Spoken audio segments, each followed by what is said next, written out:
Bonjour, aujourd'hui on va lancer une nouvelle série de tutoriels sur les moteurs de rendu. Donc on va commencer par V-Ray. On va essayer de voir quelques fonctionnalités avancées, des astuces avancées, ce qui va vous permettre d'améliorer vos rendus 3D en général, vos simulations et vos créations dans le monde de la 3D. Vous pouvez aussi faire une petite visite sur notre site web revealimage.com. Comme ça, vous pouvez voir nos travaux, nos réalisations dans le monde du design, que ce soit architecture d'intérieur, graphique, produits, etc. Donc aussi au niveau des formations, Reveal Academy. On a dit qu'on va attaquer le moteur de rendu V-Ray. Donc là, on est sur la version 2020 de 3ds Max et la version V-Ray Next. Et aujourd'hui, nous allons voir le V-Ray Fur. Alors, c'est une fonctionnalité qui va vous permettre de créer rapidement du gazon ou encore de la fourrure pour des animaux, etc. On va commencer par créer un petit rectangle de 4 mètres. Ensuite, on va appliquer un modificateur Garment Maker. C'est un modificateur qui va vous permettre de générer une surface à partir de ce rectangle-là. Une seule face, comme ça vous évitez d'avoir une épaisseur. Généralement, ce modificateur, on l'utilise pour créer des vêtements, des tissus, tout ce qui est cloth, quoi. Après, pour mettre du gazon ou de la fourrure, on va appliquer directement cette fonction. Bien sûr, il faut activer V-Ray comme étant un moteur de rendu, vu qu'il n'est pas le moteur de rendu par défaut de 3ds Max. Voilà. On peut bien sûr décaler ou déplacer le gizmo du V-Ray Fur à gauche ou à droite, comme ça on peut travailler librement. Après, on va placer une source de lumière, le V-Ray Sun et le Sky, bien sûr. Comme ça, on peut visualiser en temps réel notre rendu et nos modifications. On va lancer un rendu interactif. Voilà. Par défaut, vous allez voir que l'image est surexposée. On peut activer l'option V-Ray Exposure Control. Ça va vous éviter de créer une caméra physique pour l'instant. Voilà. Ici, bien sûr, vous avez les paramètres comme avec une caméra physique pratiquement. Donc le f-number, le ISO, le shutter speed, etc. Donc, on va attaquer les paramètres du V-Ray Fur. En premier lieu, vous avez les paramètres basiques, donc tout ce qui est longueur. Vous pouvez changer à tout moment les longueurs, l'épaisseur aussi. Donc, vous pouvez contrôler l'épaisseur de chaque élément. Aussi, vous avez un paramètre qui est Band, qui va définir la courbure de chaque élément. Vous avez aussi le paramètre Taper. Ça va vous aider à créer des pointes, chose qui est normale pour un gazon, par exemple, pour du gazon. Voilà, on va juste changer la valeur, voilà, un peu dans ce sens.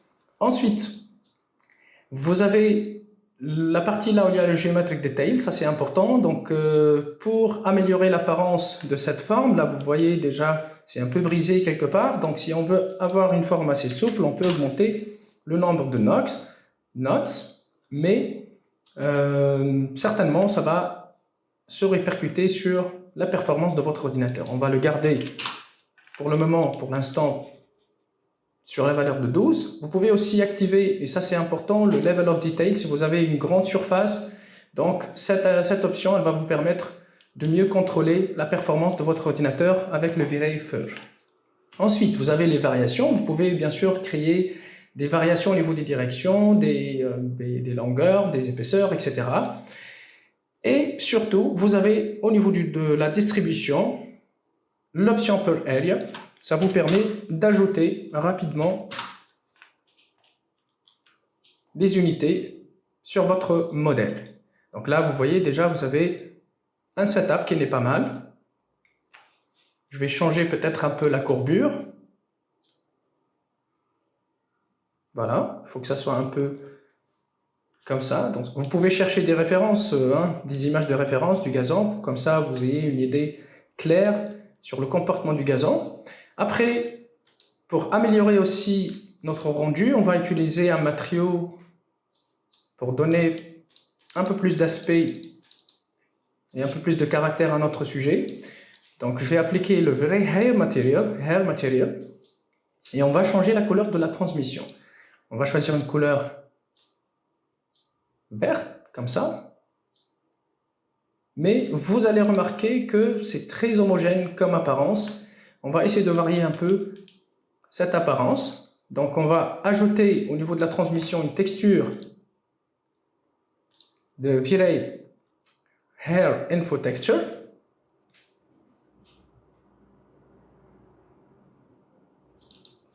Voilà. On va piquer cette couleur.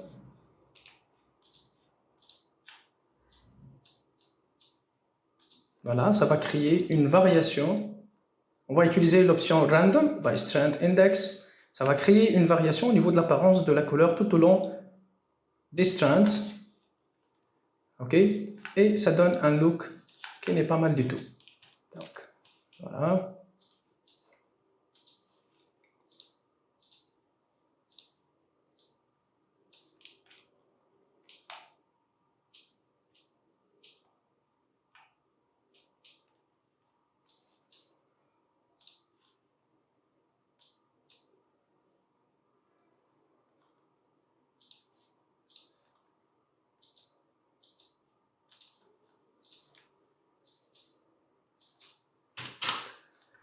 Voilà, donc ça c'est un premier résultat. Donc quelques paramètres et vous aurez certainement une certaine apparence.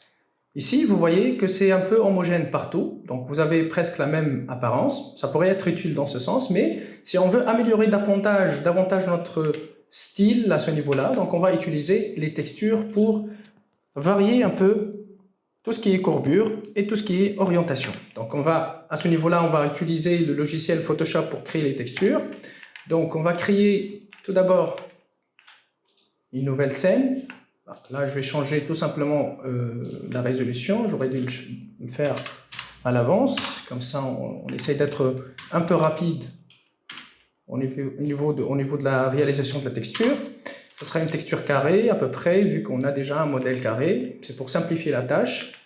Je vais juste créer 3 à 4 nuances de couleurs.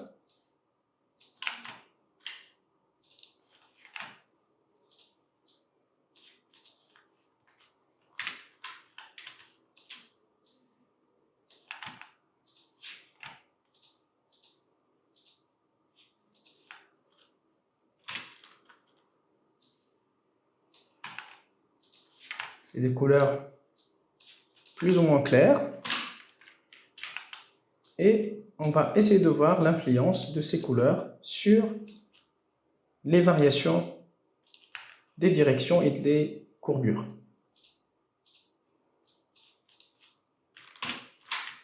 Voilà, une première texture. On va l'enregistrer. CTRL-ALT-SHIFT-S pour enregistrer rapidement.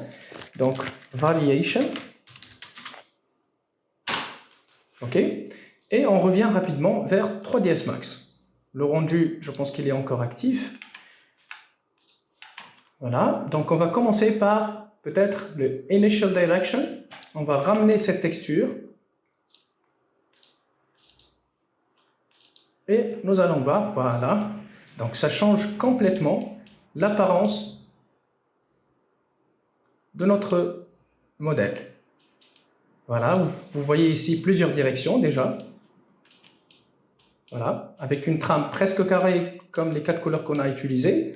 Pour mieux visualiser l'emplacement de ces couleurs, je vais juste ramener cette texture ici dans l'éditeur de matériaux. On va ramener aussi un V-Ray MTL et on va l'appliquer sur le plan. Voilà. Déjà, vous voyez, avec les répartitions des couleurs, vous voyez le vert, donc l'influence. Regardez la direction ici avec le vert, un peu avec le bleu. Donc, c'est à vous de définir par la suite le comportement. Là, presque, ils sont orientés vers le bas. Et ici, c'est un peu médium. Donc, regardez les deux couleurs qui peuvent influencer énormément votre apparence finale. À ce niveau-là, regardez, je peux revenir sur ma texture pour la déformer légèrement. Je vais utiliser le petit doigt pour le moment.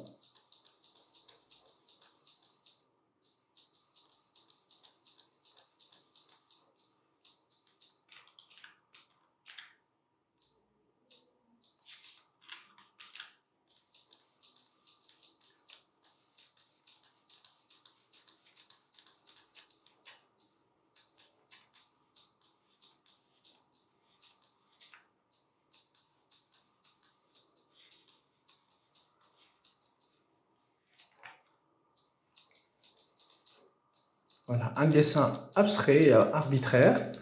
On peut utiliser aussi rapidement le petit pinceau, I pour piquer la couleur, B pour utiliser rapidement le pinceau.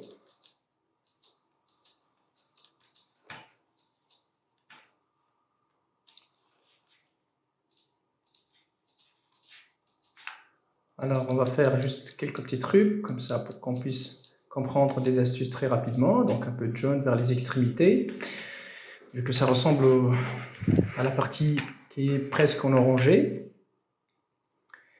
Voilà, donc on va essayer de fusionner un peu, ou de faire un blend entre les couleurs. Après, c'est à vous de jouer avec ces valeurs-là pour créer plus de variations sur votre modèle. Donc pour le moment, il suffit juste de comprendre le principe et je vous laisse le côté artistique pour le développer. Alors je vais ajouter un peu de vert ici.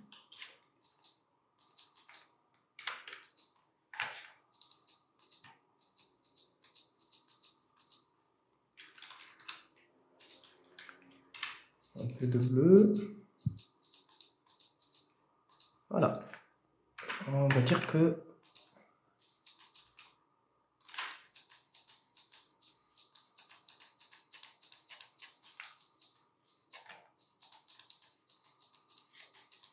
voilà, c'est pas mal du tout. Donc on va juste enregistrer cette texture. Variation 2. Et on revient vers notre modèle. Et là, je vais juste changer cette texture. Et voilà. Regardez maintenant les déformations que j'ai eues sur mon gazon. C'est un peu intéressant, c'est intéressant. Voilà.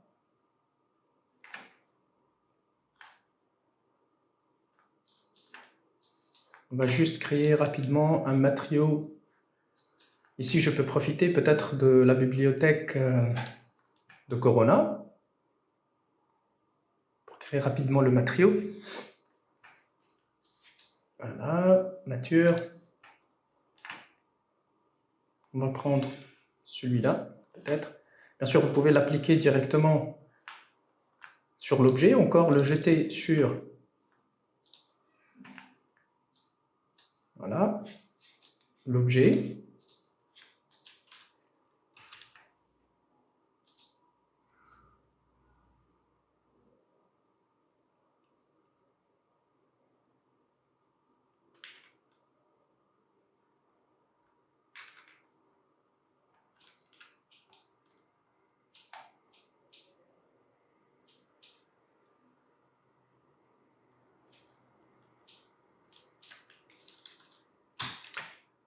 Voilà, juste on va améliorer l'apparence de cette texture.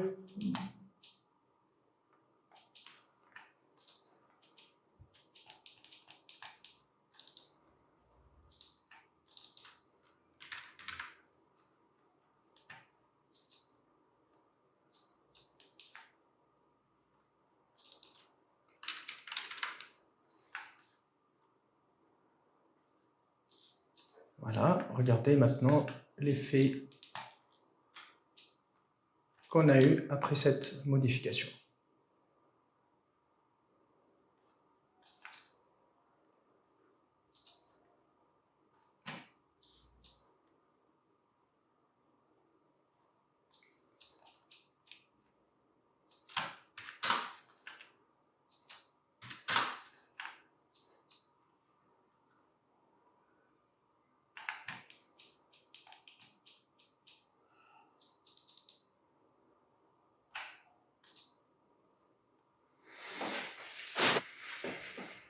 Voilà.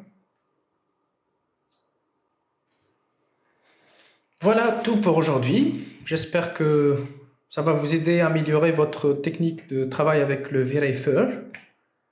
Merci, à très bientôt.